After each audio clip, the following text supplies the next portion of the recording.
Well, when it comes to not getting turned down on your worship team, one of the biggest problems is that the people on the worship team end up turning each other off, and the sound person doesn't even have to do it, or is trying desperately not to do it, but we're doing it to ourselves. So let's fix it.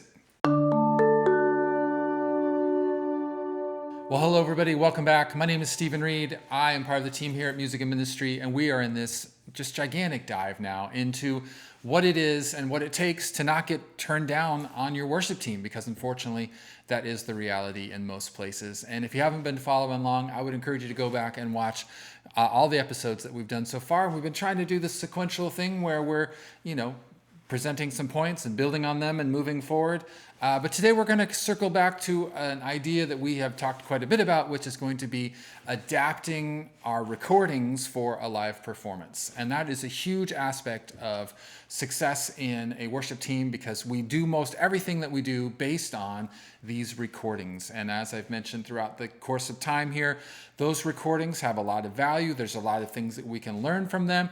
But they have a big fault, a big problem in that it's not the exact same thing. And so just like a movie is not the same thing as a play, which is not the same thing as a book, which is not the same thing as Ice Capades, those things all might be the exact same story, but yet we have to adapt each one for the different environment. And the mistake that most worship teams make is that they try to emulate a live recording, quote unquote, in their services, but yet it's not the same stuff. It's not the same audience. It's not the same system.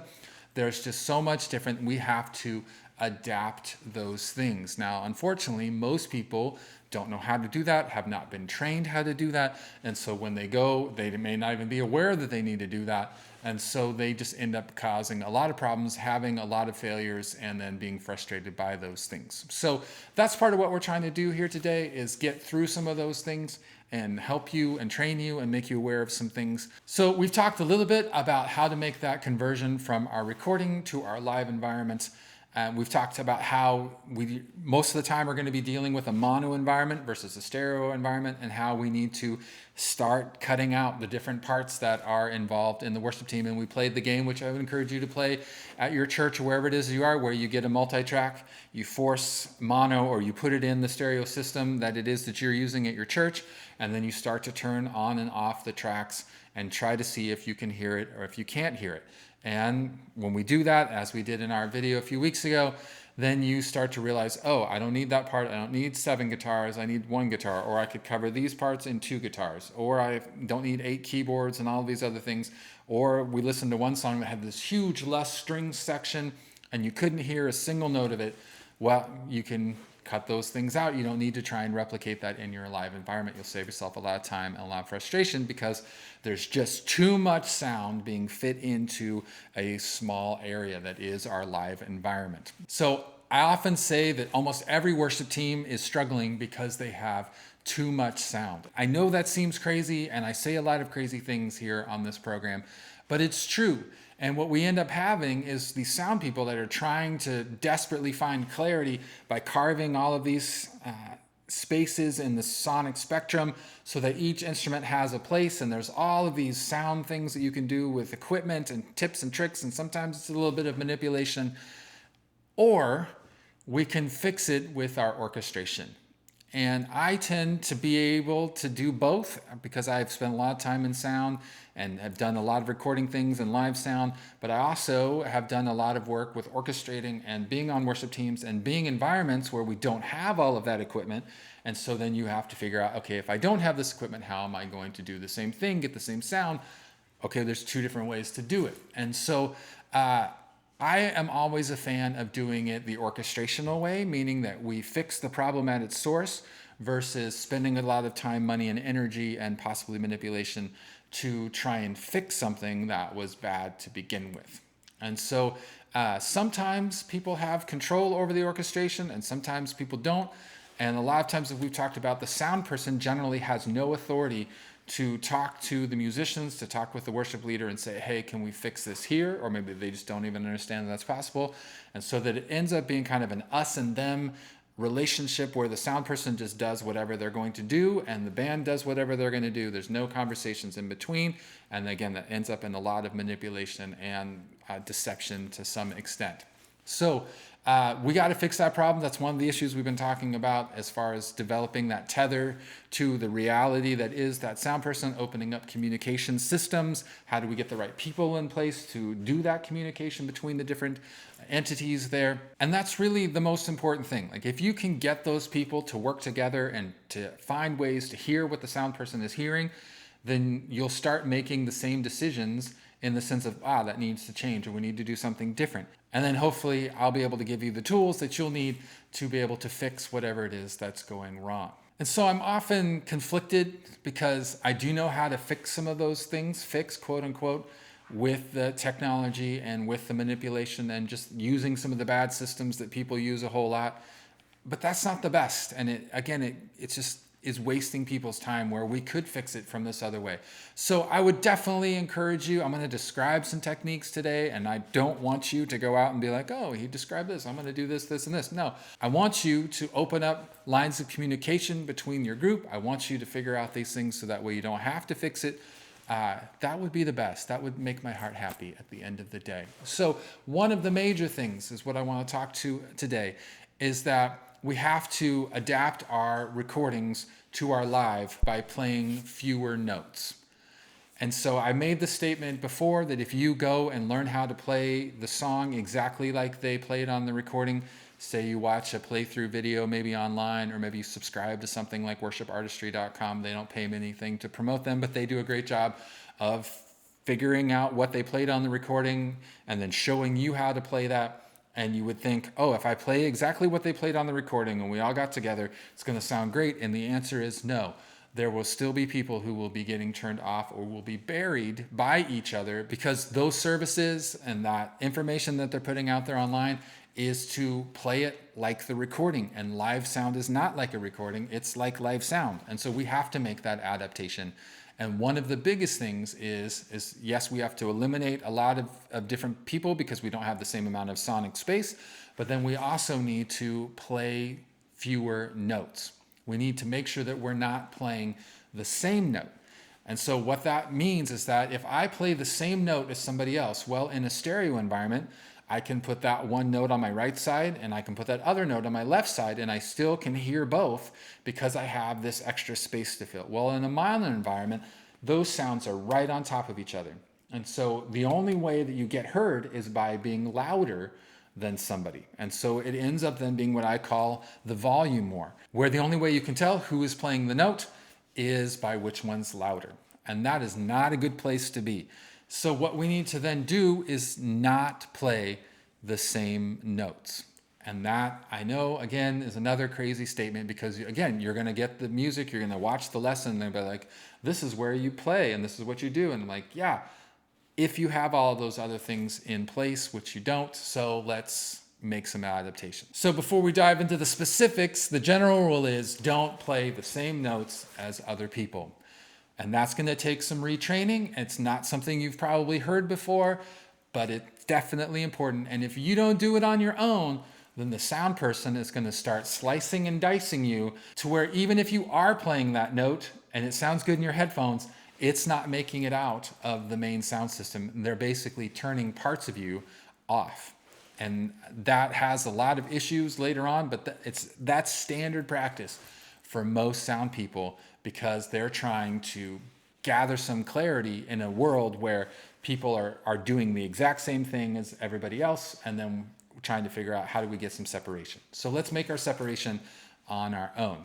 The classic one I've mentioned a few times would be the war between the bass player and the pinky of the piano player, because they often play the exact same note. And so if you were to play a normal G chord on the piano, your pinky would be on the G, and if you're super cool, you're going to go down to that low octave, and maybe you're going to do octaves here between your pinky and your thumb, and you're going to be playing a G and a G.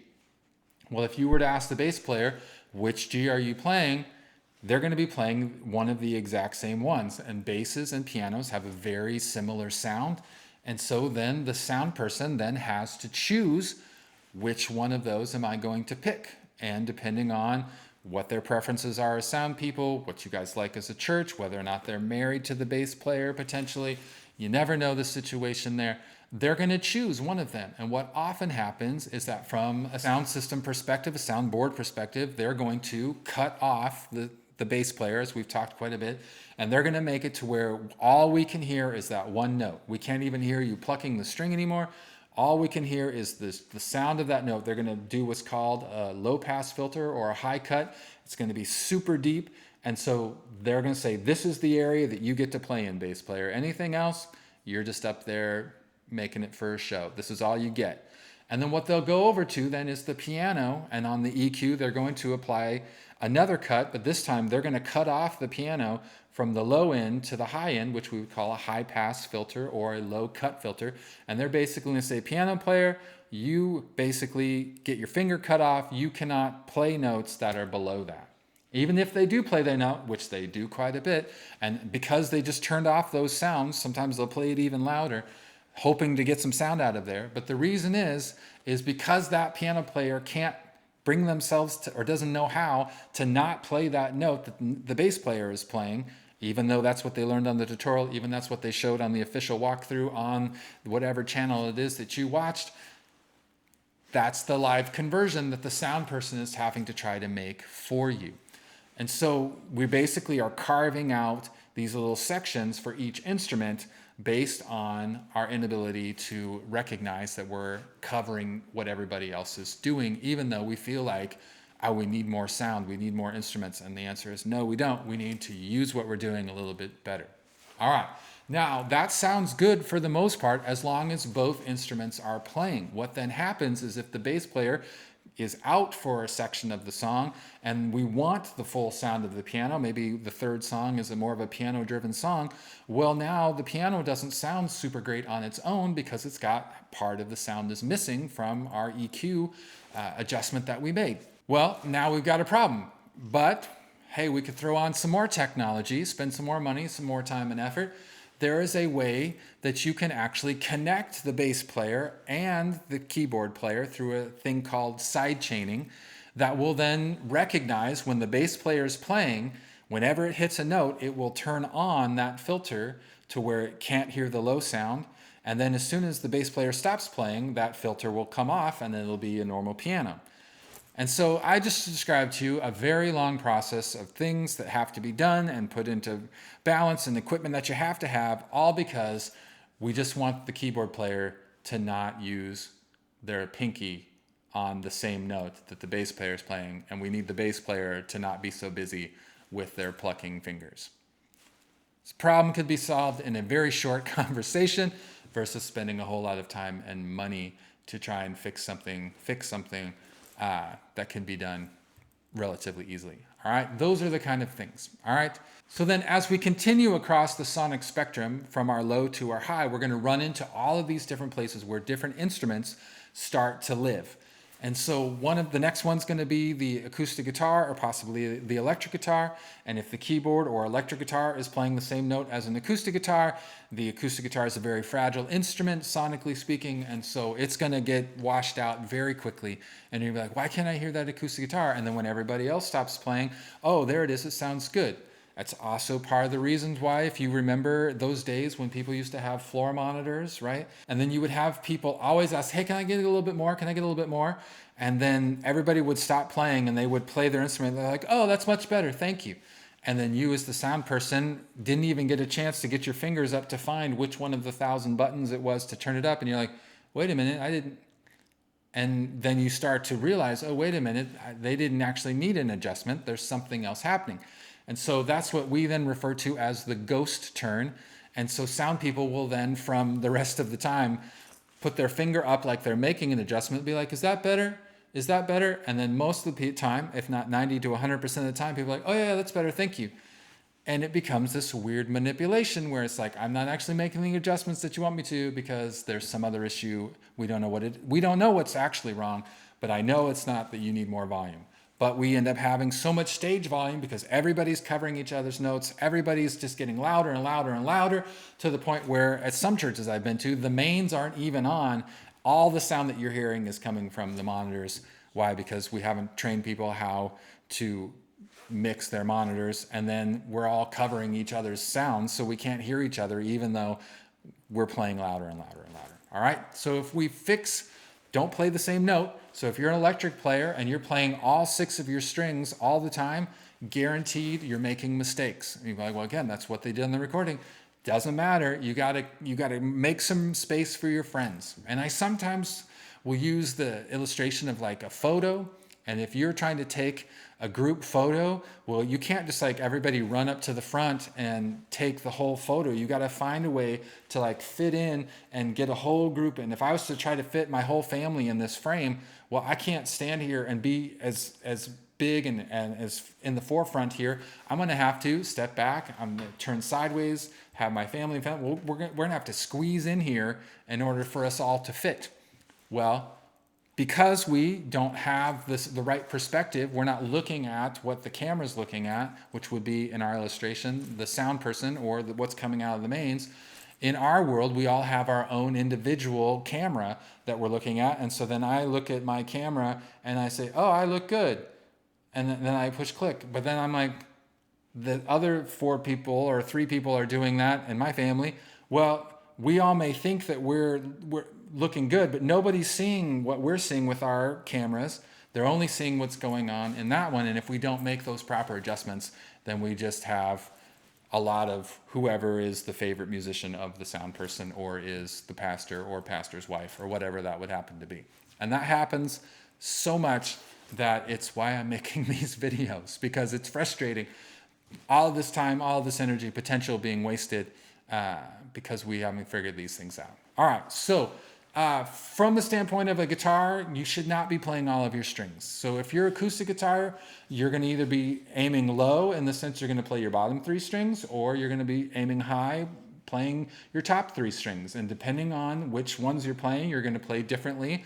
With your bottom strings, you'll most likely be changing chords. And with your top 3 strings, sometimes you don't even follow the chord progression because you're just playing maybe 1s and 5s of the key. So if you were in the key of G, you would be playing G, D, and G, and you can play those 3 notes over every single chord and they sound good. And you're like, well, why aren't you following the chord progressions? Because we don't need you to follow the chord progression, because other people are doing that for you, and we're working together to make this collective sound. All right? I know I'm just throwing crazy statements out there, but those are the kind of things and adjustments that we need to make in order for you to hear the instruments that are up there on the stage. All right, so the same thing goes if you're an electric player, and if the acoustic guitar player is playing low, then electric player, you would be playing high. You would be playing either your top 2 strings, maybe your top 3 strings, and then sometimes you're going to bring that all the way up an octave. You're going to be playing past the 12th fret, because then that puts you in this next area, this range, which sometimes doesn't have a whole lot going on in it, because the piano player is playing usually close to each other in parallel octaves, where there's just, continuous notes all the way up as far as their 10 fingers can go. They're going to play those notes. Well, there's room on the top for someone to play a lead line. And if you're playing that lead line in the same place where they have their right hand, well, now we're back in the volume war, and who's going to win out? It all depends on who's stronger, who has maybe a stronger personality and can sway the sound person again. All right. And the sound person, again, is going to make a choice, or will start carving out that sound, or will eventually just bury you and turn you off completely. So that all being said, you basically have to do what I call playing thin, meaning take what you would normally do and usually cut it in half in the sense of the amount of notes that you're playing. So you're going to play, usually I would say for a keyboard player, you're going to play one-handed, meaning you're going to either play here or you're going to play here. Sometimes I will give my piano player an extra note, but you're going to be playing 2 or 3 notes, and you would not use your low pinky to play that root note, because that's what the bass player is playing. Now, obviously, if the bass player is not in at that moment, then yes, play that note.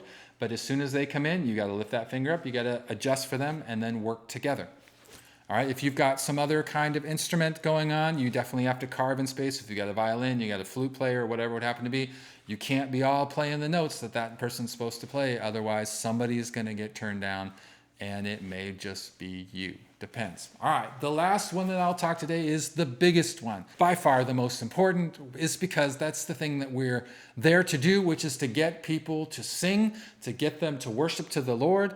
And so when we come down to, are we playing the same note as what the singers are singing or are supposed to be singing?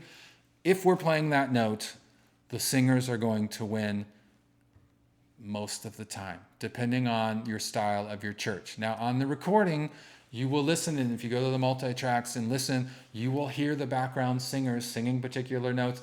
And in a recording setting, most background singers are quite a bit lower than they are in a live setting. Most churches prefer to have a more heavy vocal mix, and so they'll mix those background vocals much more heavy. And so, again, if we're playing the same notes that the vocalists are singing, well, then we start to get into that volume war with our vocalists, and the sound person is most likely going to choose the vocalist over the instrumentalist. And I cannot tell you how many churches I have been to where the piano player is just cranking out that note that the vocalists are singing, and they're getting turned down as a whole, because it takes a lot of understanding for a sound person to realize, oh, that's what's happening. They're playing that same note. And there is a way that you could go in with your EQ graph or with some other form of compression or side change thing, that if the vocalist was singing, it would do a little dip in the middle of wherever that note is on the sonic spectrum, and it would turn those notes down, keeping the other notes up. But that's very complicated. And again, most people don't even recognize that that's the actual problem of what's happening. And so if you're playing the same note that the vocalists are singing, you're most likely going to get turned down and potentially, as we learned last week, get left down for a period of time. So you got to make sure that you're leaving a hole, that you're punching a hole sonically in your orchestration, so that way the vocals can be heard. All right, now that's true for the main vocal for sure. All right, so whatever the melody is, you want to make sure that you're not playing that note, or at least not a lot of people are playing that note.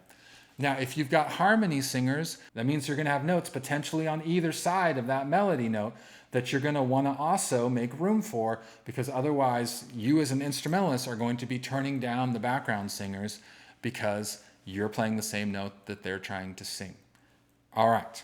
Now, that is for what I would call modern contemporary praise and worship. There is an exact opposite of what I just told you that is sometimes the thing to do if you're trying to lead. Hymns are designed this way, where the instrument is actually playing the melody line of what the person is singing. And so the person is singing, the instrument is playing, and it's a way to help people know, hey, this is what the melody is, because a lot of times you're doing a brand new song hymn each week, and so people didn't memorize those hymns. They had the skill of reading music, and so they would look at the notes that are in the hymnal and they would sing along, and then you would get some help from an instrument plucking out that melody line for you so you could learn it quicker. That is not how modern praise and worship is orchestrated. People aren't doing that. It's usually just people pounding away, adding rhythm where they don't need to add rhythm, or there's just so many people playing that same note that they're turning each other off, and then they're getting turned off because we're going to let the vocalist win. So what you're going to do this week, or should do this week, or whenever it is that you watch this, you should go through and find out how many notes you have duplicated, and you're going to find out it's significant. All right? And so then you just have to start deciding who is going to play what note. Now, if you just make this change, you're going to find that it instantly sounds a whole lot clearer. And you might also think, well, now it sounds a little empty, because we are used to having such this full sound of people, more sound than we knew what to do with. And so this is kind of an interesting point in the transitionary process of adapting from recording to live, is that most live sound people are desperately trying to get some clarity because there's too much sound.